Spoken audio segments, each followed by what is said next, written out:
So what I'll do over the next 40 minutes or so is just give you a bit of the context around self-harm. Some of that will be familiar with you. I'll then move on to the current programme, i.e. why we're all here today.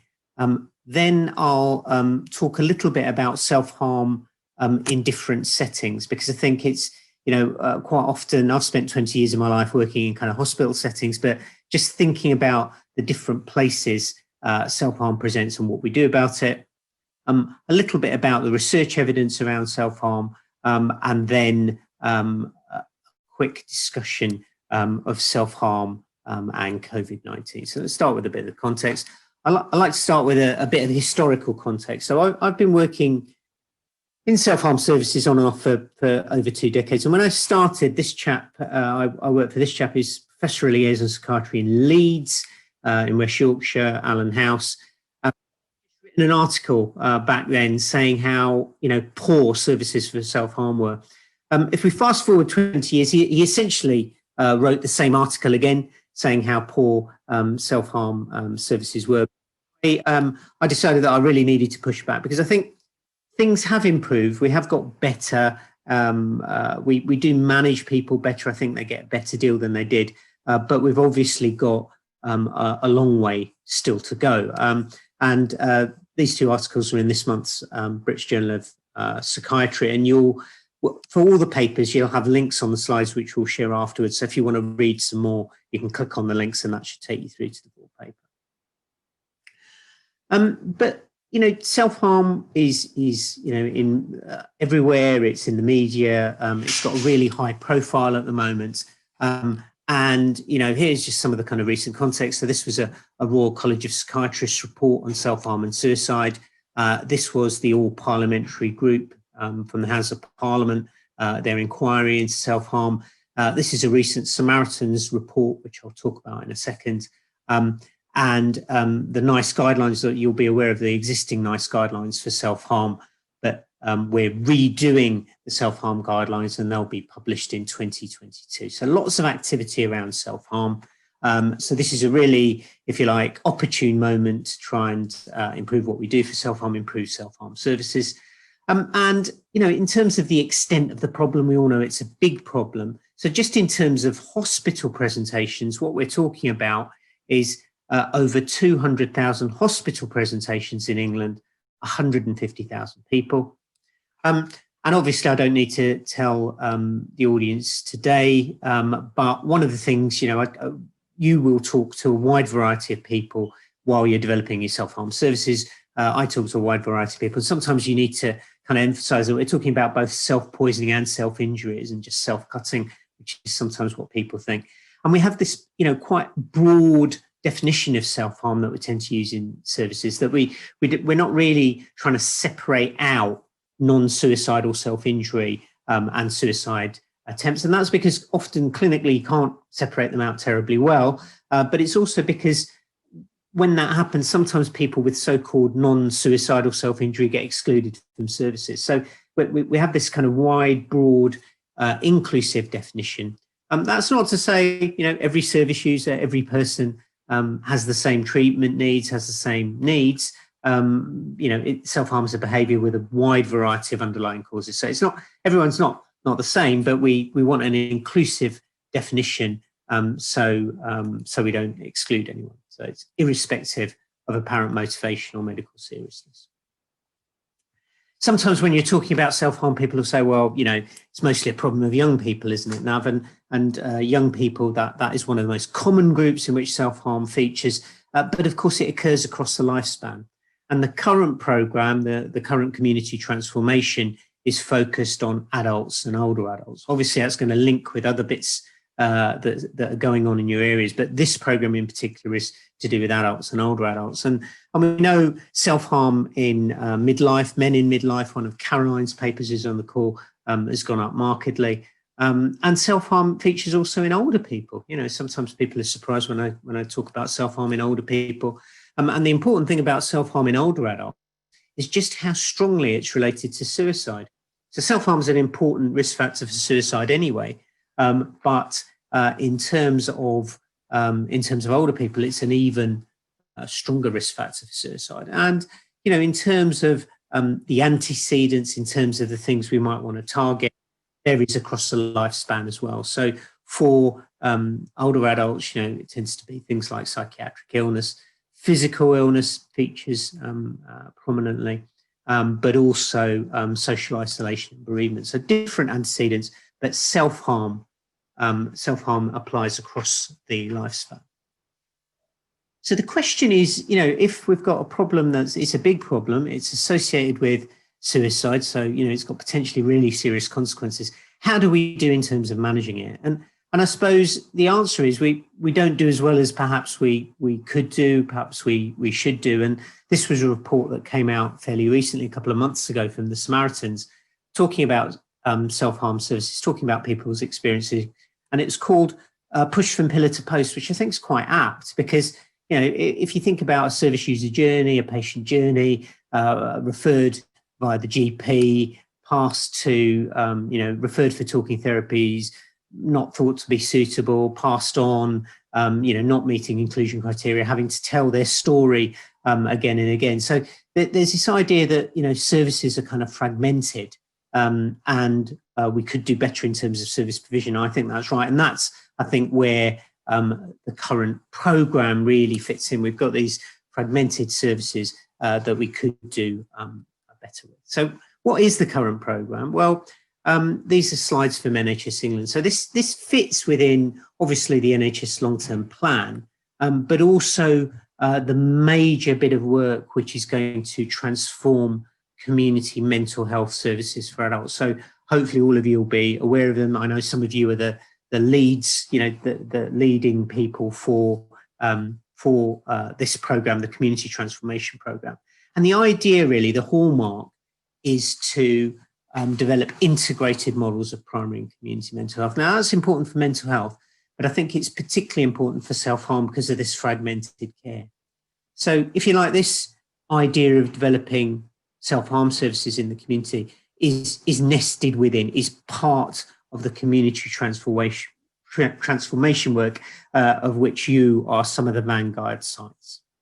And our ask, our plan really is for you to develop your community offer, develop community services for self-harm. So that's what we're going to help you to do, develop some plans for what you do with self-harm in the community. How do we help you? Well, we're a research unit where some of us are also clinicians, but our primary role really is to support you with the evidence. But we'll also help you develop your plans, talk about implementation and measurement in a second. So how are we going to support you? Well, this is part of it. So it's the virtual kind of site visits where we speak to you, hopefully hear from you as well. Nicola Richards, who unfortunately can't be with us today, she's taking some well-earned leave, will be in regular email contact with you, as will Ian, to kind of address any concerns, help with any issues. Caroline, Leah and Nicola will hold kind of interactive clinics. So they're more informal question and answer sessions where, again, we can help you troubleshoot. And we're encouraging the different sites to learn from each other. So you guys are one site. There is 11 other sites doing this in this wave, and then it will be the rest of the country. And one of the big things is about shared learning. Have a kind of website that's up and running. So here's the website with the link. So I encourage you to kind of click on it. And it's got resources here. So clinical guidelines, lots on kind of research, some on statistics. So please go on the website. If there's stuff missing, please tell us. If there's stuff you'd like to see on there, tell us, because it's supposed to help all the sites in terms of self-harm resources. So a couple of issues I just wanted to highlight when you're thinking about what you're going to do. One really important bit is the importance of data, the importance of measurement. And measuring self-harm isn't straightforward. We've been doing it quite a long time. Caroline measures or runs a monitoring project in Manchester. And it's not always straightforward because self-harm isn't always coded properly. Sometimes it's hidden. But there are kind of data sets out there that can help you. And on the site visits we had yesterday, we talked quite a lot about data. So there's routine data that can help you, but there are strengths and weaknesses of all those data.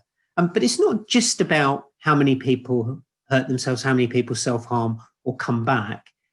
There's other ways you can measure what you're doing is effective. So how well your services implement the clinical guidelines or NICE quality standards. Getting feedback, obviously, from service users, from people that are going through your service, but also activity-based measures. So the number of referrals going through your service, is an important measure. So we can really give you some hopefully quite useful advice about, and once you've decided what it is you want to do, how are you going to measure what it is you're doing is effective. So there's one thing about measuring. So if you implement something, you're going to measure it. But the other thing is thinking very carefully about how you're going to implement it. So if you're making a change to community services for self-harm within community mental health teams or primary care, here's one approach. What you'd do is you'd sit around, you'd really think through the issues, you'd have another meeting, you'd think through the issues, and finally you'd come up with something that would be approved by the organisation, and then you'd kind of implement it. Now the problem is, of course, that we all know, and I have plenty of examples where you've really worked hard designing something, you implement it and it doesn't kind of work, it doesn't quite gel.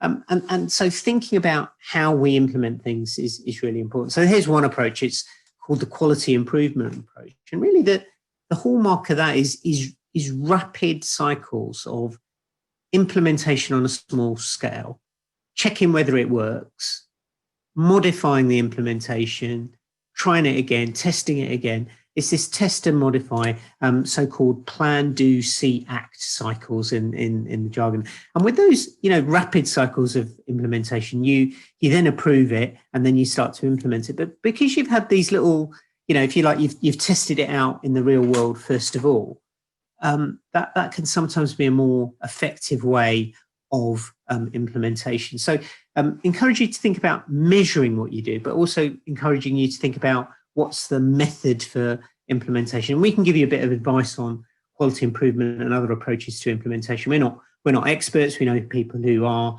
but that's an important thing to think about. The other thing is, how it links with all your other programs. So obviously you're going to have your children and young people's work that are going on in your areas. But this, if you like, is particularly pertinent, and it's something we're involved in. This is the suicide prevention work that will be going on in your area. Basically by next year, all areas, all STPs or ICSs will have been involved in the National Suicide Prevention Quality Improvement Programme. We provide support for that. And the idea there really is it's primarily about suicide prevention. There's three target groups. One is mental health patients, one is men in midlife, but the other is self-harm. So a lot of you, I know, probably already have links with your with your local kind of suicide prevention colleagues, but we are encouraging, the two programs to link up. So as part of that national suicide prevention work, there's already stuff going on in self-harm. So in Cornwall and the Isles of Scilly, they've got a psychologist providing intervention in the emergency department. In Norfolk, they've got psychological interventions, assisted psychological interventions and specialist advice. And in Oxford, Buckinghamshire, they've really focused instead on the assessment. So the assessment people get, what kind of assessment should people get? How should we make sure as many people as possible get that assessment? What should that assessment include? So different areas have got different approaches, but this is existing work. And of course, it's not just existing work as part of the suicide prevention programme. I know you've got local activity. So partly this is about building on that, linking up with that. So we're going to measure, we're going to think about implementation. You're going to make sure that, your programme, if you like, is informed by all the other work going on. But of course, one of the other crucial things is making sure you've got patients, making sure you've got service users involved in any service development. Now, that's important for mental health services in general, but I think it's particularly important for self-harm because, I go up and I talk to, emergency department doctors. I'll tell them all about self-harm, give them the latest kind of statistics and research. But actually, it's my service user colleague who comes with me, who tells these clinicians, tells these practitioners what it was like for them going through the service. And that's when practitioners really kind of, that's when we really get their attention. So involving service users and carers in your self-harm development is, I think, really important. Okay, let's next talk a little bit about the different settings for self-harm. And some of you will have seen me talk about the iceberg model of suicidal behaviour. So basically, you've got suicide at the top, but then you've got self-harm, which presents to our services, but then this hidden bit of the iceberg, which is self-harm in the community. So the question is, what we need to do is we need to provide, if you like, a service offer at every bit of the self-harm iceberg. Okay, so it's people on community mental health team caseloads, who maybe are self-harming but don't have access to talking treatments, people who are presented to emergency departments but get sent home without very much at all in terms of follow-up, but also in the big group in the community. So what about people who present to primary care, so general practice? What about those people who don't come to the attention of services at all? So in your plans, thinking about what we might do for each of these groups. And of course, equality issues are very important.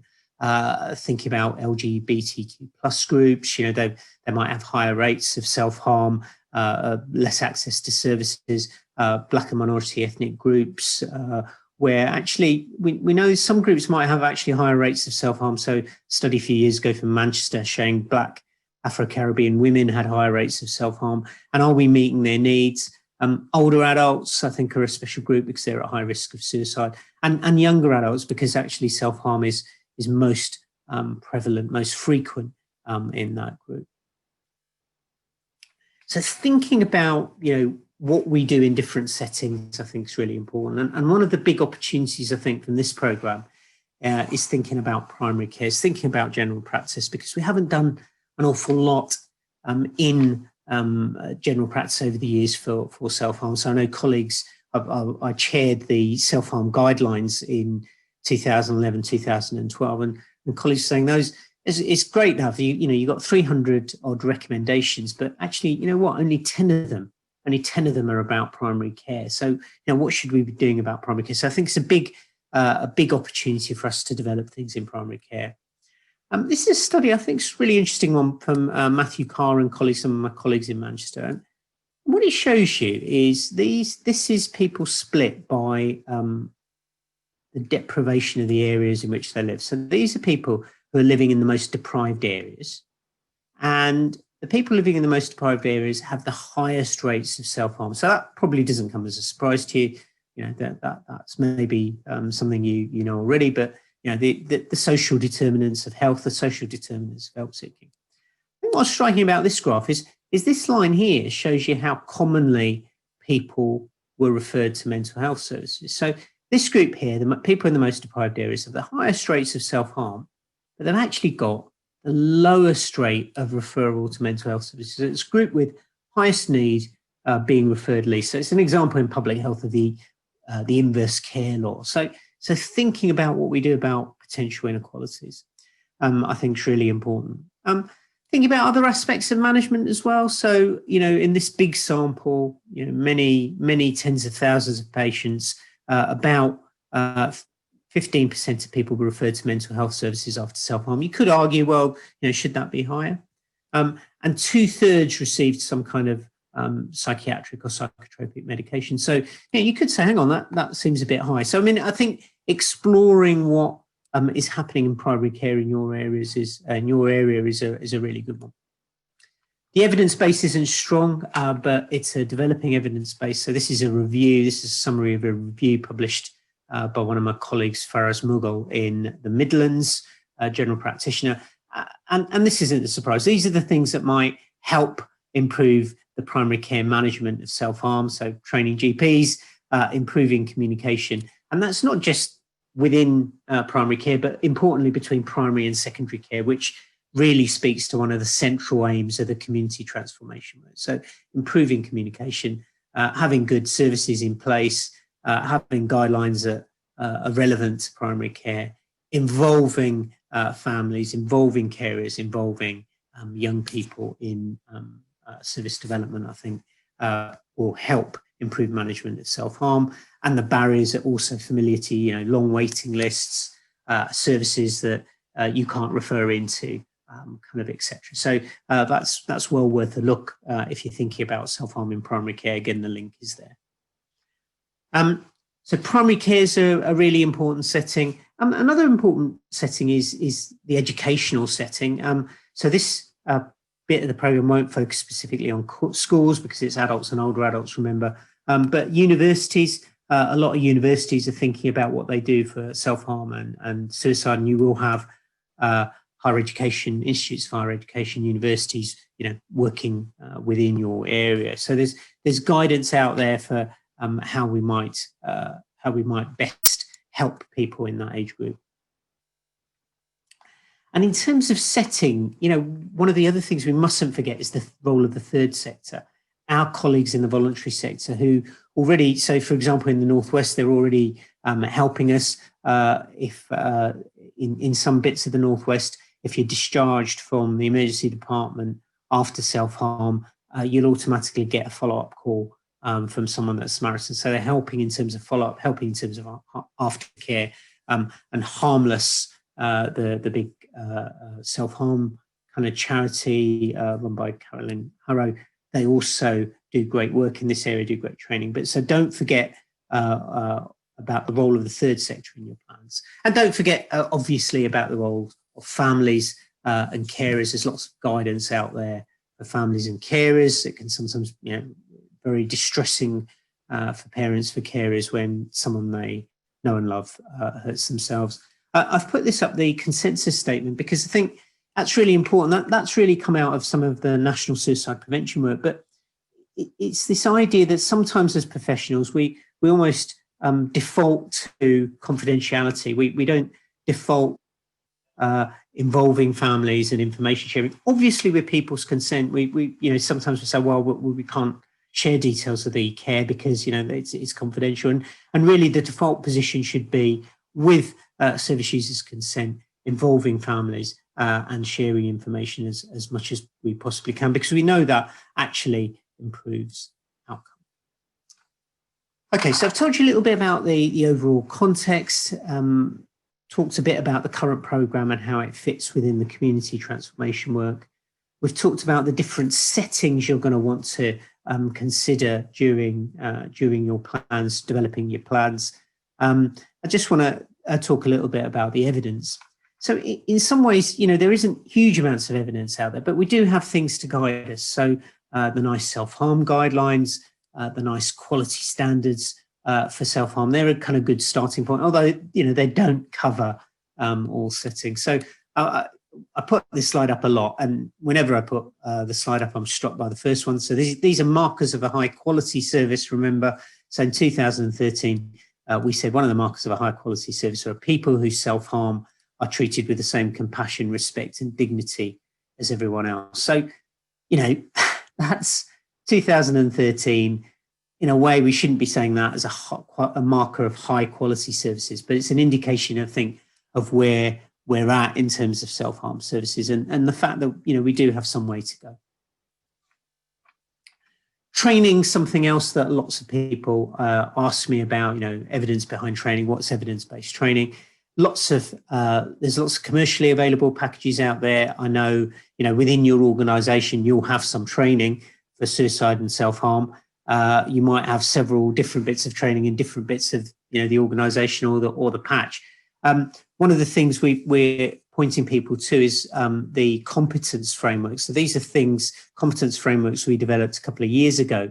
There's 3 of them. One's for adults and older adults. There's one for kids and one's for non-specialist staff.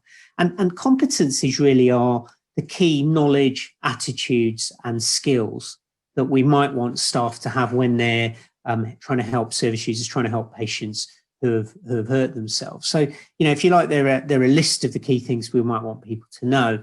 And what you can do is you can log onto the framework, you can click on one of these and you get a list. And what we encourage people to do is if you like, cross-check their own training against these to make sure they're hitting the key competencies. Or sometimes, if people are starting afresh, actually base the training around achieving some of these key competencies. So that, I think, in terms of training, is a useful starting point anyway. So what works for self-harm? What do we know about what works? I mean, one of the striking things is that simple things work. So just making sure that we assess people after they've hurt themselves. Certainly if they're presented to our services, we need to assess them. And it's a surprising fact that only about half of people who have hurt themselves and present to emergency departments actually get seen, get assessed by a mental health professional. And we know just assessing someone that, if you like, that link, that human link, but also plugging people into aftercare. Those two things help reduce the risk of someone repeating self-harm if they've had a good assessment by about 40%. But talking treatments are important too. Why are talking treatments important? Here's some summary of research. This is a forest plot. So here are loads of studies. They're studies of talking treatments following self-harm. And what you can do is you can, if you like, combine the results of all those studies. Here's what you need to look at. So that's the effect when you combine all the studies. And what that shows is that talking treatments, if someone gets a talking treatment after self-harm, they're about 34% less likely to repeat self-harm. So talking treatments can be effective. Obviously, the next question is, well, what talking treatment should we be providing? What modality? How should it work? And the bad news there is I can't tell you. I don't know. Neither does anyone else. So this was a study where they tried to tease out, whether there was effect of type, intensity, or whether the therapy was at home or in the emergency hospital, in the general hospital.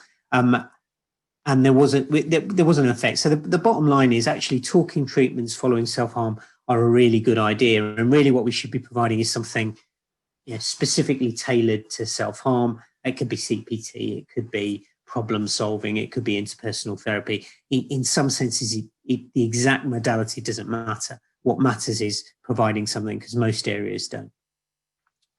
So providing talking treatments is really important. But the other important principle, I think, is how quickly we get in there, because actually it's important, if we're going to provide treatment, to provide it quickly. If we're going to intervene, let's intervene quickly.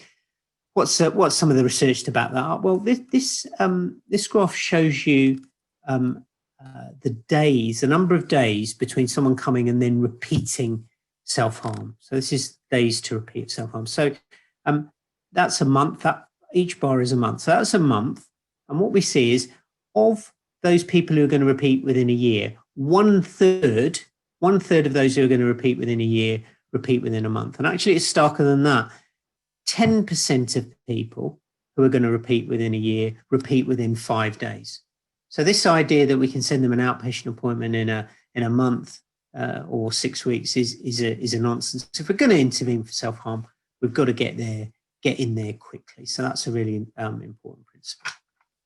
So talking to people helps. So talking treatments help. Assessing people properly helps following self-harm. Here's something that probably doesn't help. So in mental health, where we're all obsessed with risk assessment in mental health, public health colleagues are a bit less obsessed with risk assessment, and most of my primary care colleagues are a little bit less obsessed with risk assessment as well. So this is the idea that somehow we can give someone a scoring scale or tool, and we can predict, who goes on to sadly die by suicide, who's going to be all right. We can somehow predict. The bottom line here, and this is work by Leah, who's also on the call. The bottom line here is the positive predictive value is about 5%. It's not very good. What does that mean? That means if I rate 100 people as at high risk, only 5 of them are going to be at high risk.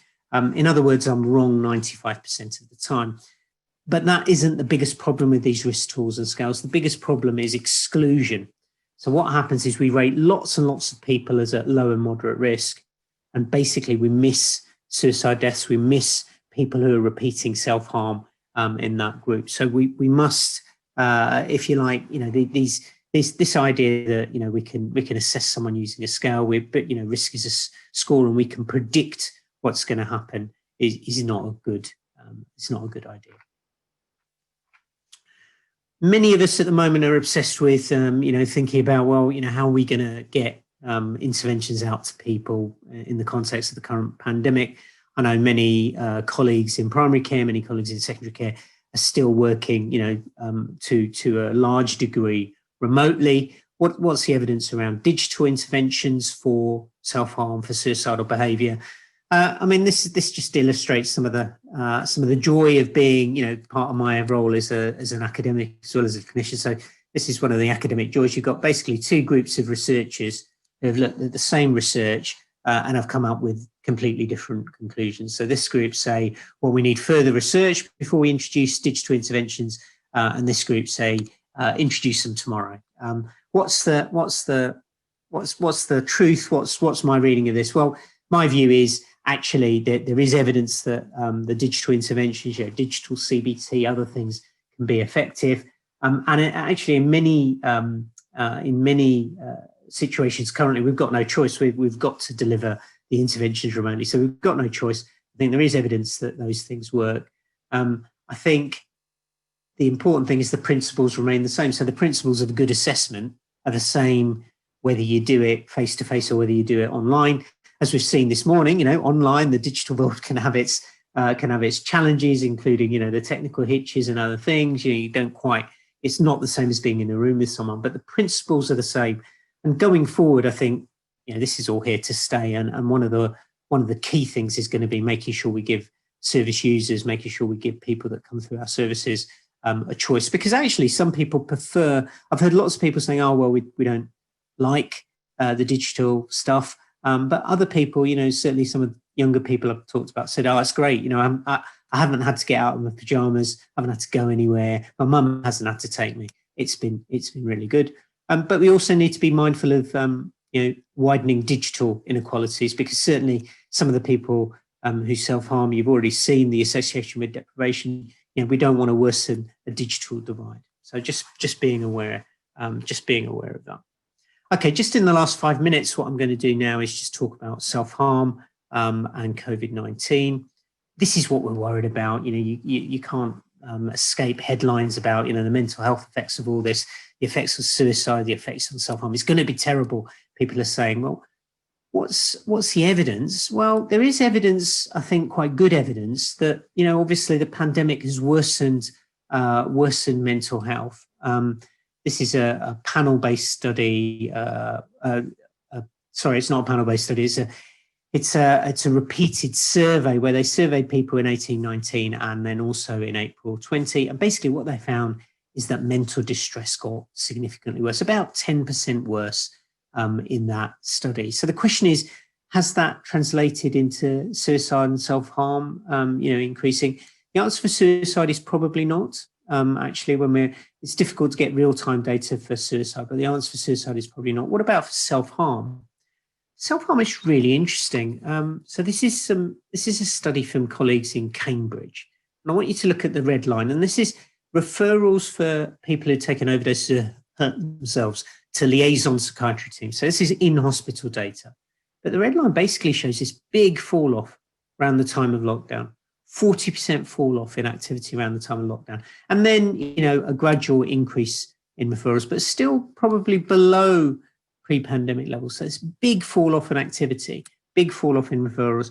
And we also see that in primary care as well. So colleague Sarah Steig in Manchester just done a study showing about a 25% fall off in primary care, in general practice presentations for self-harm early on, with a partial increase, but not yet at the pre-pandemic level. So we've seen this big fall off in help seeking.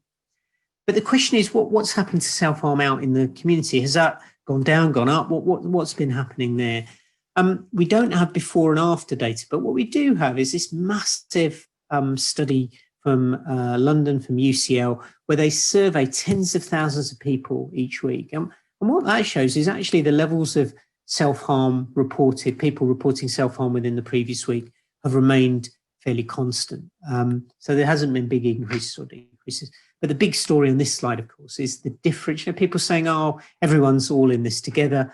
That's not true. Some people are more affected than others. And in this slide, you can see people with a mental health diagnosis. People, often will be service users, have much higher rates of self-harm than people without a diagnosis. And it's likely, I think, that the pandemic-related effects of all this will vary according to qualities, but also vary according to services as well. So what we've got is this big fall off in help seeking for self-harm. So people come into our services, statutory services anyway, but no, it might even have been an increase, but certainly no fall in self-harm in the community. Where are people going? Again, encouraging you to think about the third sector. This is Kooth, it's online support. Actually, I know many areas are commissioning Kooth to provide online support, and they, in the early part of the pandemic, reported an increased demand for their services.